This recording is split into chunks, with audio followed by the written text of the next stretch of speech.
Honestly, senor, I don't know no Farid. I was just lying. I'm in a hurry. I don't know.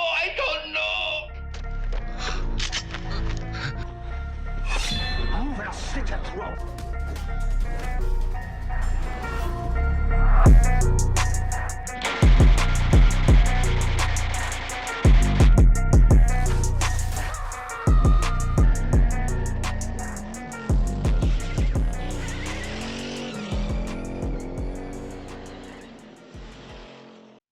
Hey, what's up everybody? It's Prone here and welcome to the latest episode of Prones Picks. On today's episode, I'm going to continue along with the 90s theme and I'm going to count down my top 10 favorite underrated thrillers of the 90s. I'll kill you. It's my family. Just like the action films of this period, their thriller cousins also thrive. Some of the biggest films of the decade were from this genre. Films like Silence of the Lambs, Basic Instinct, The Fugitive, and Seven were hugely influential in both style and formula, spawning a whole bunch of copycat films, some of which I may talk about today. The type of thrillers that were made during this period, especially the early 90s, don't even seem to get made anymore.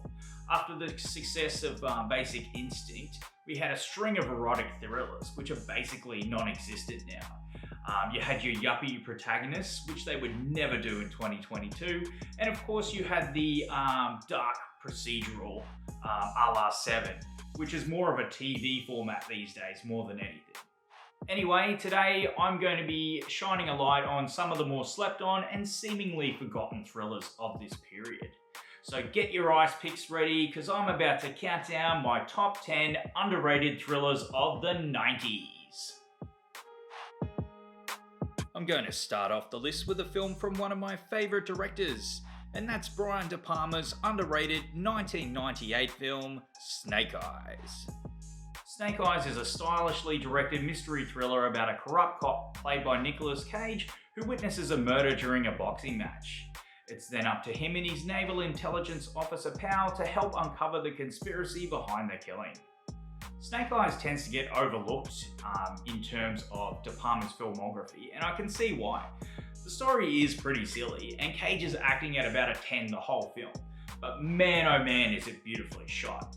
There's a one-shot opening sequence that's some of the most technically wonderful filmmaking that you're likely to ever see. There's a great supporting cast as well, with Carla Gugino being the standout and absolutely slaying in an early role. My number 9 pick is somewhat of a controversial one.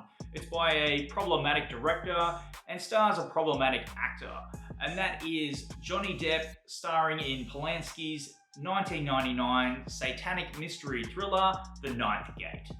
A pre-coat bloke Depp plays a rare book dealer hired by an exotic collector obsessed with the occult to help track down a copy of a book allegedly written by Satan himself.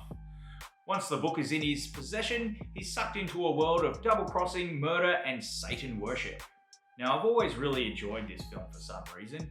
I guess I like the idea of tracking down a book written by Satan himself. In fact, I dig all the occult stuff actually, even if it is a little ham-fisted at times. The European setting and overall production design may also have something to do with it. There's plenty of book porn on display as well, with heaps of super cool private libraries and rad bookstores on display.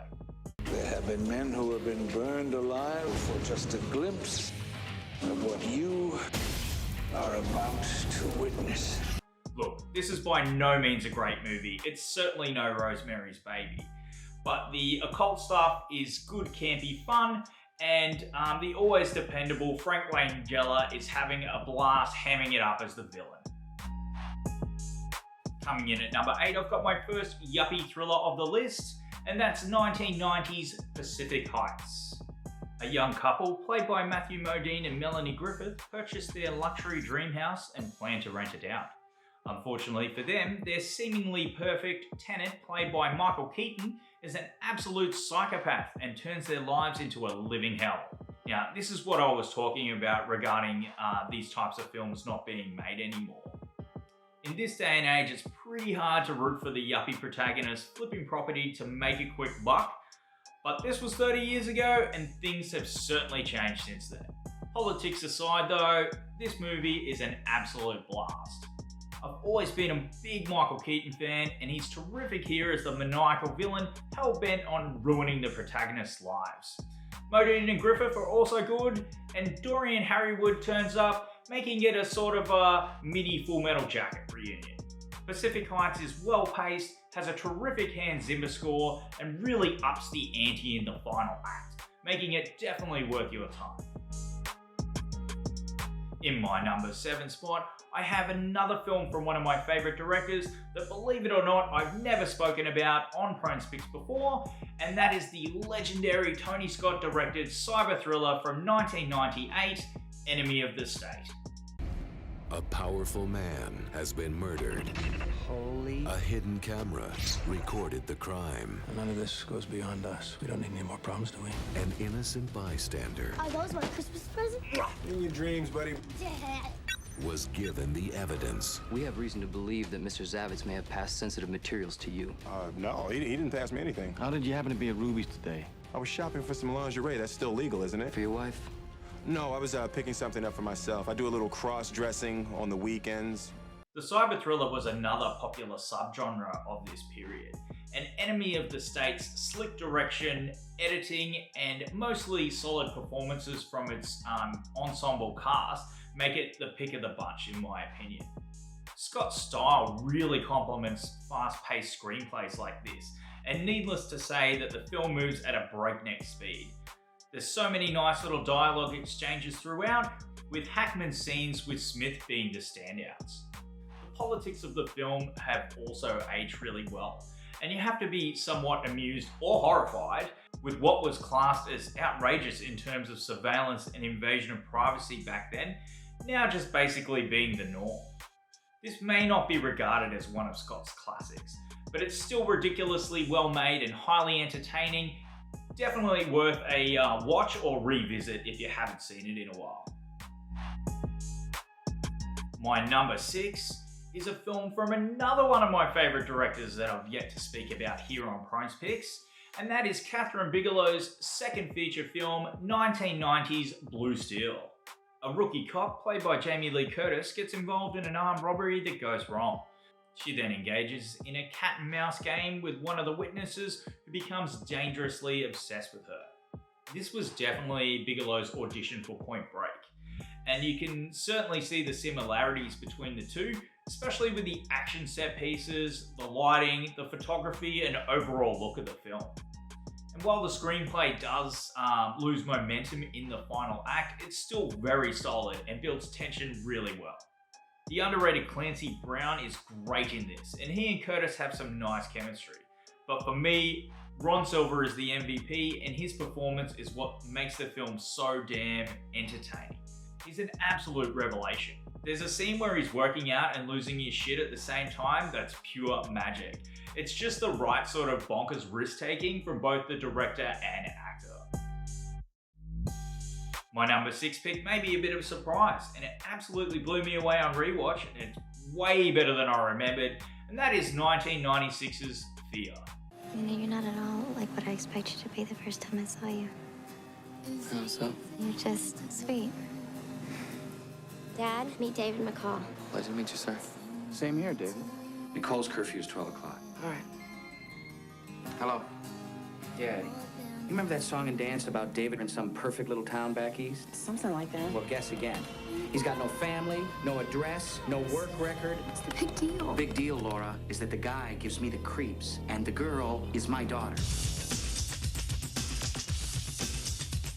I remember seeing this one in the cinema as a teenager back in the day, probably because I had a crush on Alyssa Milano. Anyway, I remember really disliking it. Fast forward 25 years and my palate has definitely changed, as is my appreciation for trashy 90s thrillers. And my friends, this is the definition of a trashy 90s thriller. It's another bonkers screenplay, but it's ridiculous in all the right ways. And the main cast of Witherspoon, Milano, Peterson, and Brenneman help by giving committed performances. Hell, even Marky Mark is good here.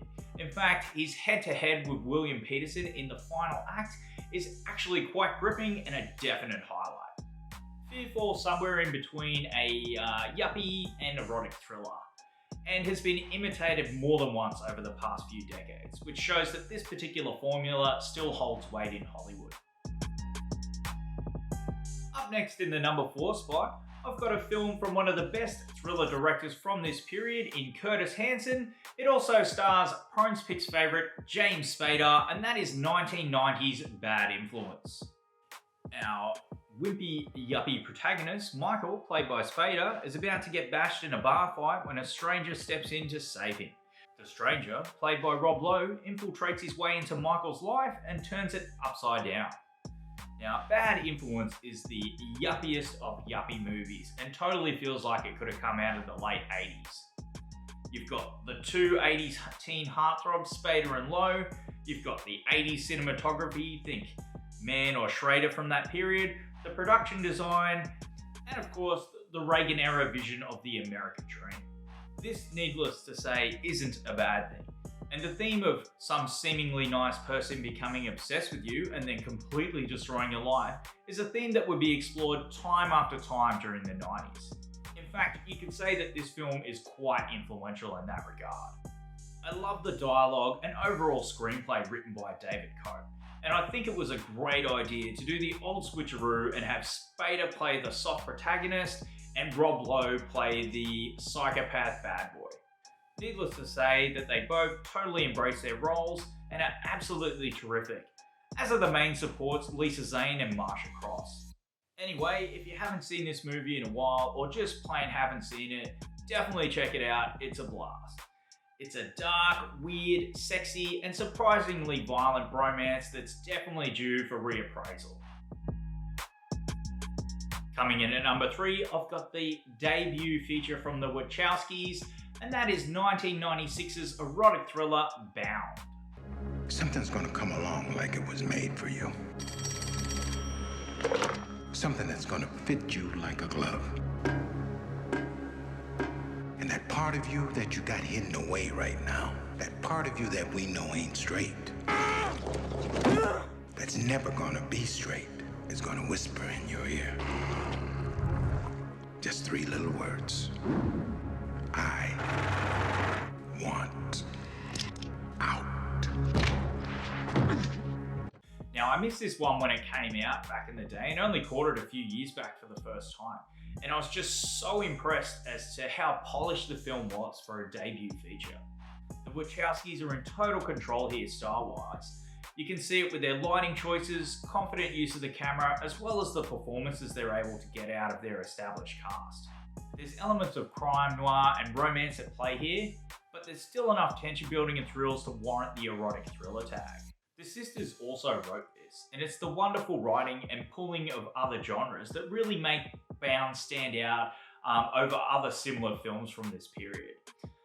That and the fact that the two protagonists are actually gay. I'm glad that Gina Gershon is still making great career choices. I've always been a big fan and she absolutely slays in this. Jennifer Tilly, who I'm not the biggest fan of, does a pretty good job doing the femme fatale thing. It's Gershon's cool as hell performance though, and Joe Pantoliano, aka Joey Pants, who are the driving forces here and really make it a compelling watch. More than just an audition for The Matrix a few years later, this dark and sexy erotic thriller has stood the test of time and definitely deserves its cult status. In at the number 2 spot, I've got a fantastic Hitchcockian style thriller, and that's the Kurt Russell helmed 1997 film Breakdown. You the fella looking for his wife? I saw what happened. We're gonna be watching you. When do I see my wife? Soon enough, Jeff should start walking. Get down on the ground! Police, this one's in on it. What do you want? Kurt Russell. You better pray she's alive. Breakdown.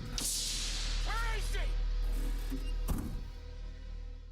Look, I know this film sure has its fans, and the recent imprint Blu-ray has certainly helped that cause. But because of the generic poster and synopsis, I feel like it tends to still get overlooked. On the surface, this looks like your average guy forced to take action type of film. but it is by no means a cookie-cutter thriller like that. The mystery and procedural element, along with a possible conspiracy, sense of isolation and hopelessness really elevate it. The screenplay and overall pacing are super tight, and there's plenty of well-shot action and thrills to be had over the 95-minute runtime. Kurt Russell is also terrific, and his transformation from the seemingly hopeless yuppie to the desperate stop-at-nothing badass drives the film. Definitely one of his best performances in my opinion. JT Walsh, who is always well cast as a villain, is having a ball here, relishing the role as the slimy truck driver who abducts Amy, played by the lovely but underused Kathleen Quinlan. Obviously a very high recommendation for me. In fact, it was my #1 pick up until a few days ago. Definitely check this one out if you like backroads thrillers in the same vein as The Hitchhiker or even Spielberg's Duel. Well, here we are guys, my #1 pick. Could be another controversial one, as I know that this film sure has its fans and got a lot of critical praise when it came out. I'm talking about 1999's The Talented Mr. Ripley. When Dickie's father asks Tom to go to Italy to bring his playboy son home back to America, he falls in love with the lavish lifestyle, becoming dangerously obsessed with Dickie, resorting to extreme measures to impersonate him. Now, there's two words that I love reading in a synopsis about a thriller from this period, and that is dangerously and obsessed. And it always makes for a good time. I love movies about assuming someone else's identity, and that's where the true tension lies here. Tom's cat and mouse with the police and Dickie's friends. His unpredictability and seemingly lack of remorse also adds to this, and really makes you feel a certain way when empathizing with him or even rooting for him. The cast is damn right amazing, Damon in particular. He's had some hit and misses over his career, but he's honestly never been better. In fact, this is my favourite performance of his. Jude Law, Cate Blanchett and Gwyneth Paltrow also give very committed performances, but Philip Seymour Hoffman is definitely the best of the supporting cast. His performance in limited screen time is brilliant, showing why he would become such a sought-after leading man in the years to follow. R.I.P. I know, this film was critically acclaimed and even nominated for Oscars, but it seems to be forgotten about and never gets mentioned in the same breath as those other classic thrillers from this period. Therefore, that's why I've got 1999's The Talented Mr. Ripley as my #1 underrated thriller from the 90s. Well, by now you know the drill, guys. Another big list, so plenty of discards to highlight. Now, when I first started doing this list, I thought it'd be full of those trashy copycat thrillers that I mentioned earlier. And when I went back and re-watched them, some of them didn't quite hold up, and I couldn't in good conscience recommend them. But I will highlight some of them here on my discards list, so check it out. Together, two women must stop him. The man who has killed 5 women in this city was just in your apartment. Before he kills again. All I know to do is change your locks, tighten up your security, and pray.